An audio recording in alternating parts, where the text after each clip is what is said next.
অনেক দিন হলো এই রেসিপিটা করা হয় না, আর আমার তো এখানে এসে সেরকম করে করাই হয় না। এই বাড়িতে এসে আমি একবারই করেছিলাম। আর মিস্টার মল্লিক যেহেতু এইসব খাওয়া খুব একটা পছন্দ করে, কিন্তু ও খায় না, নিজের শরীরের যত্ন করে আর কি। বেশিরভাগ সময়ে ডায়েটে থাকে, আর আমি এইসব পছন্দ করি। মানে দুজন আমরা একদম অপোজিট।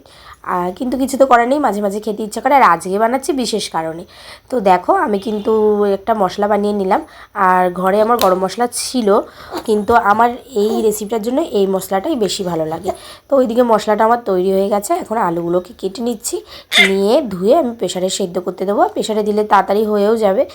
তোমাদের তো বলাই হলো না আজকে আমি কী বানাবো। আজকে বানাবো হলো ডিমের টেবিল, যেটা খেতে খুবই ভালো লাগে আর আমার তো খুব পছন্দ। আর এখন আমার এমন হয়েছে, বাইরে কিনে খাওয়া থেকে ঘরে তৈরি করে খেতেই বেশি ভালো লাগে। তো এরকম শুধু ডিমের টেবিল না, অনেক কিছু জিনিসই বাইরের থেকে আমার ঘরেই এখন ভালো লাগছে। এটা রিসেন্টলি হয়েছে, আগে এরকম ছিল না। আগে তো আমি ফাস্টফুড খেতে খুবই পছন্দ করতাম, আর সেটা বাইরে বানানো হোক বা ঘরে। কিন্তু এখন আমার বাইরেরটার থেকে ঘরেরটাই বেশি ভালো লাগে। মানে যত দিন যাচ্ছে যত পরিবর্তন হচ্ছে, এইটাই আর কি। আর মিস্টার মল্লিকের সঙ্গে থেকে থেকে আরও এটা আমার মনে হয়ে যাচ্ছে। তো দেখো, আমি কিছুটা আদা আর কিছুটা রসুন ওইদিকে আমি একটু হামনদিস্তায় পেস্ট করে নিলাম। আর এই হামনদিস্তাটা হয়ে আমার এত সুবিধা হয়েছে না, সবসময় মিক্সি ইউজ করতে হয় না, আর খুব তাড়াতাড়িও হয়। তো দেখো, এখানে আমার ডিমগুলো সেদ্ধ হয়ে গেছে। আর আরও দুটো ডিম সেদ্ধ ঘরে করা আছে, তার জন্য আমি 4টে ডিমই আজকে সেদ্ধ করলাম।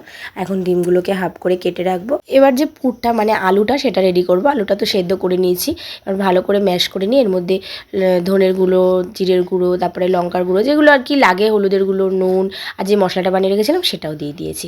আর আমি না জিরে আর ধনেটাকে এমনি শুকনো খোলায় ভেজে গুঁড়িয়ে রাখি। মানে আমি প্রত্যেক দিনের রান্নাতেই ইউজ করি, বেশ টেস্টি হয় রান্নাগুলো। কড়াইতে তেল দিয়ে তার মধ্যে যেই মশলাটা করে রেখেছিলাম, মানে আদা আর রসুনের পেস্টটা, সেটা দিয়ে আমি আলুটা দিয়ে দিয়েছি। কিন্তু ভুলেই গেছি পেঁয়াজটা দিতে। তাই আবার কি করলাম, আলুটাকে আবার নাবিয়ে পেঁয়াজটাকে আমি দিয়ে ভেজে, আলুর সঙ্গে ভেজে তারপরে একবারে নামালাম। তো এখানে আমি সব কিছু রেডি করে নিয়েছি। এটা হলো কর্নফ্লাওয়ার ডিমের গোলা, যেটা আমি কোট করার জন্য আমার লাগবে। এদিকে ডিমগুলোতে আমি একটু গোলমরিচ দিয়ে দিলাম। সব কিছু রেডি করে নিয়েছি একদম। আর এরকম রেডি করে নিলে করতেও সুবিধা হয়। দেখো, আমি এবার এক এক করে ব্রেড ক্রাম্বসের কোটিং করব, করে এটাকে কিছুক্ষণের জন্য ফ্রিজে রেখে দেবো, মানে একটু সেট হওয়ার জন্য। আর এটা কিন্তু তোমরা রেখে প্রায় 1 সপ্তাহ মতন খেতে পারবে ভেজে ভেজে। মাঝে মাঝে সন্ধ্যেবেলা খেতেও ইচ্ছে করে, আর এত খাটনিও করতে ইচ্ছে করে না। তার জন্য তোমরা কিন্তু একবার এরকম করে বানিয়ে রেখে দেবে।